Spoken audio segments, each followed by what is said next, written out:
With me is David Scory from Southern Trains. I want to talk first of all about what happened last night here with those 200 people on that train. I put it to you that you failed your customers. Well, I'm really disappointed to hear that passengers are unhappy at the way that we looked after them here last night. We're facing a pretty unprecedented situation in terms of the extent and how widespread the disruption is on this network. We were faced with a situation last night where trains were simply failing because of ice on conductor rails and were unable to continue.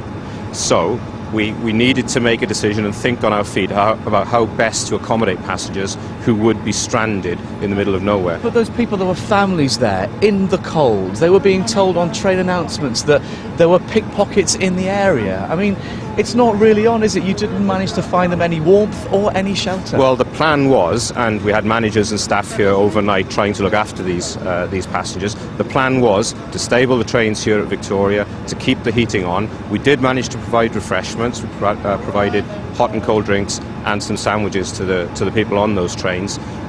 We do need to review how well we did last night. This is an unprecedented situation. We don't ever intend to have people on trains at terminal stations overnight. But last winter you say you're going to review and you're going to look at how information is given out. There's been a lot of frustration. We're hearing from people about a lack of information. Again, that hasn't happened. Okay, the situation that we've got here is pretty unprecedented. It's not that unprecedented, is it? It's a bit of snow.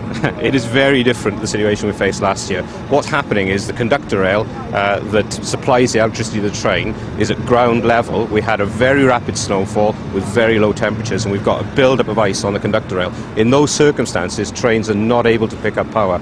We don't usually see it to this extent. We've got a number of things that we do to mitigate this.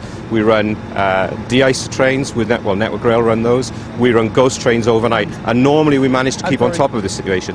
This is pretty unprecedented. And very quickly, the RMT saying today that those de-icing trains, they haven't done their job properly. There was some problem with the subcontractors there, and that de-icing didn't happen as it should have done. Can you confirm that happened? I'm certainly not aware of that. Network Rail operate those trains. As far as I'm aware, those trains have been operating. I'm not aware of any issues with those trains. And very, very quickly, when is this going to end?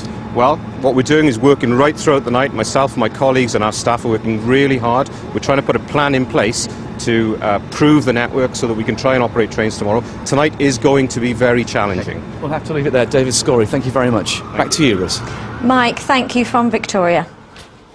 Well, many of you have been contacting us about the gritting of your roads or the lack of it. One